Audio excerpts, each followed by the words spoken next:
Have you ever met anyone across the great athletes that you've known who is more competitive than you? I would say 1A, 1B, whether it's myself or Michael. He's more, I think, outwardly competitive than I am, but I have my tendencies to be a little competitive at times too.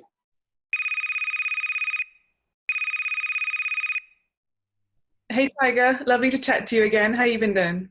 I've been good, Henny. Thank you. Yeah, nice. Today's conversation is going to be all about sports. Now, you're a Okay. huge sports fan, and everyone is dearly missing live sports right now. So we're going to start off with growing up. What was your second favorite sport outside of golf? To play was baseball. I Yeah. love playing baseball. Obviously, my dad was a catcher, so naturally I was a pitcher. So just playing catch with my dad in the backyard, or whether it's playing ball with the other kids. I grew up basically in baseball, and then played a little bit more golf. I liked playing baseball. It's like I liked running track and I liked running cross country, but I didn't love them. I love playing golf. So the track and cross country kept me, I would say, more fit for golf, especially heading into the summertime. Baseball gave me the footwork and the leg strength to play golf, and that's one of the reasons why my legs moved as much as they did is from playing so much baseball. Huh, interesting. In terms of your sporting heroes growing up, outside of golf, who were the guys that you looked up to? I would have to say it would be Ali, then Arthur Ashe, and then MJ. And I love the story of you meeting Ali. Oh Tell us man. that one. Okay, well, I've met him on several occasions. But this is one I went for a practice round in Shinnecock, the year that Goose went out there. And I checked into a hotel. I believe it's where the Hiltons live. And so I'm checking in. I just have a backpack and literally my golf clubs. I'm just going up there for a day trip.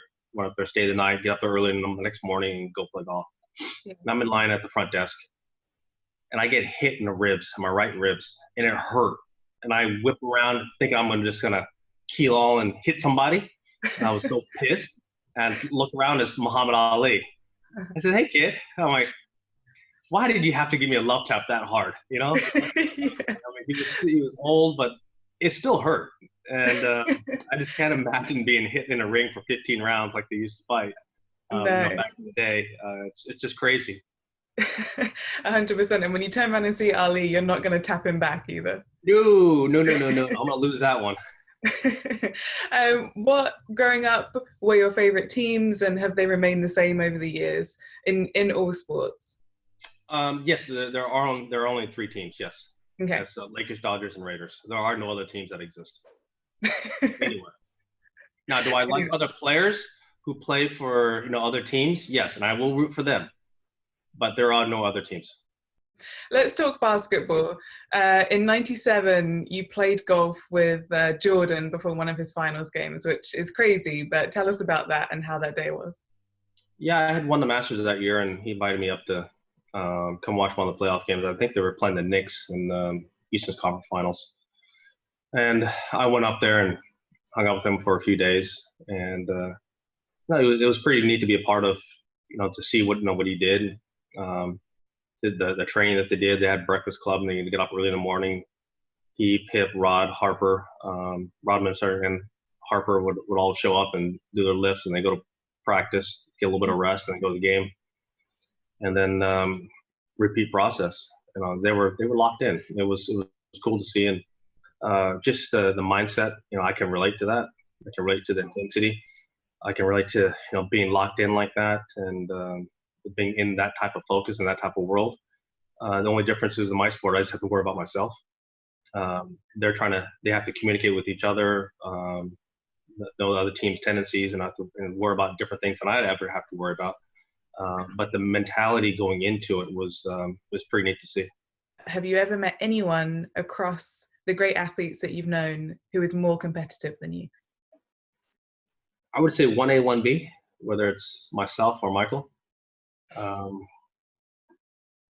He's more, I think, outwardly competitive than I am, but I have my tendencies to be a little competitive at times too. Just a little bit. Now, in terms of basketball, we know you like to shoot around a bit. What type of basketball player are you? I'm not playing anymore. No, not with 5 knee operations and 4 backs. It just doesn't. I don't do that anymore. There's no more pickup games. But I will play horse, and I'll play horse with anyone. I'll shoot, and I don't mind shooting. I love shooting. I shoot in here at the house all the time. But the days of me playing a pickup game are long gone. I'm going to circle back to baseball, and you and your dad have those wonderful memories. And another memory that you have with him in baseball is when you're in high school, he took you to a Dodgers World Series game. How special was that? Yeah, I get chills just thinking about that. It was game 1 of the World Series, and we got outfield tickets out in left field, and we were down 1 run. I think it was 4-3 at the time, and Kirk Gibson comes out with 2 outs, runner on base, and hits one off of Eck, hits it out, and the place is going nuts and screaming and jumping. I'm screaming. I can't hear myself, and I remember seeing him round second, and he's giving the little fist pump coming around second, and it was just exciting for all of us who are diehard Dodger fans and especially off of Eck. I mean, Eck was just next to Mariano, probably the greatest reliever of all time, and to hit one off of him was special. Having those experiences with live sport when you were younger, how much did that fuel the competitiveness inside you and make you feel like, oh, I want that? Yeah, it was, I've actually talked about this with Keegan Bradley, because he's much younger than I am, but he grew up in the Boston area. For me, growing up in LA, we had 5 NBA championships with Showtime Lakers. We had a World Series with the Dodgers, and we had 2 Super Bowls with the Raiders. So I saw nothing but winning and championships. Now, fast forward to Keegan's time in Boston, all they knew were the Patriots winning, the Bruins winning, the Celtics, winning championships, and the Red Sox breaking the curse and winning a couple of World Series. I got lucky enough to be able to kind of grow up in an era which, being in LA, that we had a lot of great athletes and great champions. And so I got a chance to witness a lot of that and to grow up a part of that.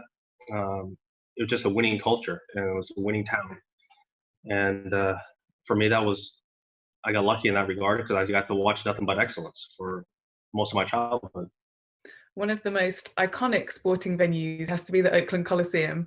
You got to visit the Black Hole. Tell people firstly what the Black Hole is, who might not know what it is, and what that was like.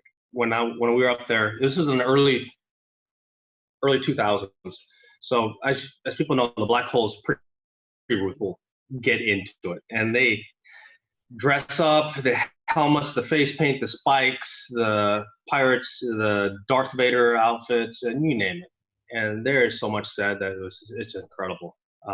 But I decided to go with face paint, so I had silver and black, and then I had my Raider hoodie on, and it was a little bit chilly that day, and no one recognized me, and I was just a fan, just like every one of them, and we were screaming and yelling, having a great time, and I believe we were playing the Broncos, and we ended up winning that game. So it was a memorable experience. I haven't been in the Black Hole since, but I was up in the Bay Area one time, and I went over there, and they were yelling at me to come over there and take a picture of them. So I have to, or they're probably gonna jump out of the stands and kick my ass. Yeah, you can't say no to them. I come screaming over there, running, and take a picture with all the fans. I mean, I'm a diehard Raider fan, always will. So we've talked about major team sports. Are there any other surprising sports or sports that maybe people don't know about that you follow? Well, when I was probably in my early mid-20s, I was following a lot of F1 when Schumacher was dominant. Michael was so far and away, the whole Ferrari team basically was so far and away better than everybody else that I just wanted to watch. And obviously not really prevalent here in the United States. Yeah. It was tough to get, but anytime I could, I would certainly watch, and he just dominated that sport for over a decade. And if I'm in Europe, I just talked to Sam this morning about it, and she said, yeah, I remember us watching darts, because they come out, right? They come out in the like the robes and all, everyone's into it, and they have the chants of singing, the papers, everyone's into it, and throwing their darts and just having a great time. And she says, "Really, people are in that?" And I was like, "Yeah, it's actually freelance. It's pretty fun to watch, And That's so funny. yeah. When we started talking about this, I am completely caught off guard because I did not expect for you to say darts. Yeah, but I'm sure everyone in the UK is going to love that. Or whether it's playing in Oz or anywhere in the Middle East or even in the UK, cricket's pretty prevalent. And so I watch a lot of cricket. And then, I watched a lot of rugby for a number of years. Yeah. And got a chance to meet, as you saw in Japan. We got a chance to play, a par 3 with some of the rugby guys. Yeah. I just can't believe that those guys don't play without pads. I mean, it's incredible, as big and strong as they are, and no helmets, no pads, no nothing. Just hit. Yeah. I think Hideki's back is still sore, being grabbed by as trying to catch his partner, jumping into his arms. That was so funny. For those of you who may not have seen it, Bryan Habana jumped on Hideki when he holed a putt. It's a huge putt. It was actually pretty impressive, but Hideki was not expecting it at all. He was not expecting it. 230-pound guy comes flying into him. I think everyone around there was completely shocked. No one more so than Hideki, but it was a brilliant moment. And those guys are really competitive. They are. I mean, just like, that's one of the things that I truly love being around other sportsmen, how competitive they are, no matter what they do, because that's what's allowed them to get to that level. And you have to have that type of drive and that type of willingness to put yourself out there and to understand you're going to have a lot of successes and you're going to have a lot of failures, but keep putting yourself out there. And as I've gotten older, to talk to the guys of how did you keep your careers going? I had this injury, this injury, that injury, rehab, blah, blah, blah, blah, blah. And yeah, those guys dealt with a lot of pain. And that's something that I think that we all as athletes can relate to. In terms of some main threads that are very similar across all sports, what would you say those are amongst the great athletes? I'll say commitment to the process of trying to get better. It doesn't happen overnight. The people see the game time, what actually happens during a game. But all the stuff that happens pre-game, or it's the practice that leads up into it, or it's the off-season training, the gym work, the amount of weight you got to push, it's so much. And, the number of, we talked about this, the number of how long it takes you to wind down from, an event. The treatments, the ice baths, the being hooked up to a stem machine. There's so many different things. Depends on what your injury is, depending on what's going on. But you don't get out of there for another couple hours. The game's over, everyone's leaving, and then the athletes got to start repairing themselves and trying to get themselves ready for the next one. And that's what a lot of people probably don't quite understand is, how banged up they are and how much they have to deal with to get out there. And that's what we all understand as athletes. It's you don't out there for a few hours, but it's all the other time that it takes to get to that point. In terms of professional athletes outside of golf, who have you seen that you think could seriously make a go as a tour player? As a tour player, as in a PGA Tour player, I would say no one. But as a senior tour player, I thought John Smoltz could do it. I still think he can. I've played with him a number of times, and he certainly has the ability and the skill to do it. It's just a matter of him getting enough time to build up to get to that point to be ready. The only other player that I think that could really do it, and he just turned 40, is probably Romo. Mm-hmm. I know it's 10 years away, but he has the speed, he has the game. It's just a matter of, again, he plays in a tournaments here and there, but it's not really that. It's about the consistency. You have to delve into it consistently. And then your off time, you got to be practicing playing a lot. And he has a lot of commitments to football and CBS, and that takes a lot of time away. That's what's hard, is that you try and get that crossover effect. And but they understand that, being former athletes in their sport, how much time it takes to be committed to a sport and to be a professional at your sport. And if you're not committed to the time that it takes, then it's going to be very difficult to achieve the success that you want. But if they're able to do it, if they're able to have a little bit of time, I see no reason why they can't. Yeah. Do you guys ever have arguments amongst fellow athletes of who has the tougher sport, who has the harder sport? Well, I have the easiest sport on the body. I'm not getting hit. Fair. Okay, so obviously football's brutal. Rugby is off the charts. Name other sports like boxing, MMA. The amount of training, being hit all the time. Okay, I don't have to deal with that. For a professional golfer, your career is literally measured in decades. How many decades did you play for? Arnold played in 50 straight Masters. I mean, that's ridiculous. But that's our sport. Guys have won in 4 different decades. I think I've won in 3 different decades now. And so that's how our sport is a little bit different, is that we don't have a short window. We have a number of years. And so, I think Terrell Davis made the Hall of Fame with Broncos in, 9 years in the league. If you're 9 years on tour in our sport, you probably weren't very good. As I said, we're measured in decades, and so it's just a different sport. You can get away with not being in a perfect shape. You can get away with being an aging athlete. You can find different ways to get it done. The ball doesn't know how old you are, and so there's ways of getting around it. Technology has certainly helped. The older golfers hit the ball just as far as they used to in their primes. I'm an example of that. I don't swing 120 some odd gram shaft anymore. I've dropped down to 70 now, and so swinging something that much lighter, or I've gone to a longer graphite shaft. The heads have gotten bigger, the golf balls have gotten faster. So yeah, I still hit the ball as far as I used to, but apples to apples, I can't sniff how far I used to hit it with my older equipment. Speaking of competitive, you and Phil are going to be playing a match alongside Peyton Manning, who's going to be your partner, and Tom Brady. Tell us a little bit more about that. Yeah, it's going to be Peyton and I against Tom and Phil, and we're going to have a great time doing it. All the money and proceeds are going to go to COVID and all the release efforts. We haven't decided exactly what charities we're going to be donating all the money to. Yes, we're going to have a great time, but at the end of the day, you have to understand why we're coming together. We're coming together to help other people.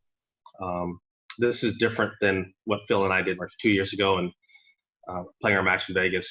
That was just he and I just having a great time and trying to showcase golf in a different way. We're coming together to showcase golf in a different way, but also it's about charity, and it's about that, and that's the reason why we're all doing it. It's one of the reasons why we all talked about it and we all got on board together. And another point of it as well is that it's a great distraction for people at home. As I said at the start, everyone's really missing sport. It's going to be brilliant in terms of lifting people's spirits to be able to see the 4 of you out there playing. How much have you and Peyton been strategizing so far? Game plan? Not yet. There has been a little bit of trash talking already. Yes, there has been a little bit of banter back and forth. It's whether it's I might need extra caddies to carry my Super Bowls because he has more Super Bowls than my partner, or hey, I've got more majors than Phil, and I'm gonna have to have a truck kind of come up there to the first tee, and I have to you haul it out. We've had banter back and forth, and it's been fantastic. But it's typical us, that's what we do. We like to get off the needle, and to get the needle, you gotta be able to take it, and it's been fun, and it'll be like that when we play, when we play and compete. There'll be banter back and forth, but it won't be as rough as we have in our text exchange. Well, we're looking forward to seeing you competing soon alongside Phil, Peyton, and Tom. But Tiger, it's been wonderful to speak to you and to hear some of your sporting memories and some of your sports stories. So thank you. You got it. Thanks, Henni. Appreciate it.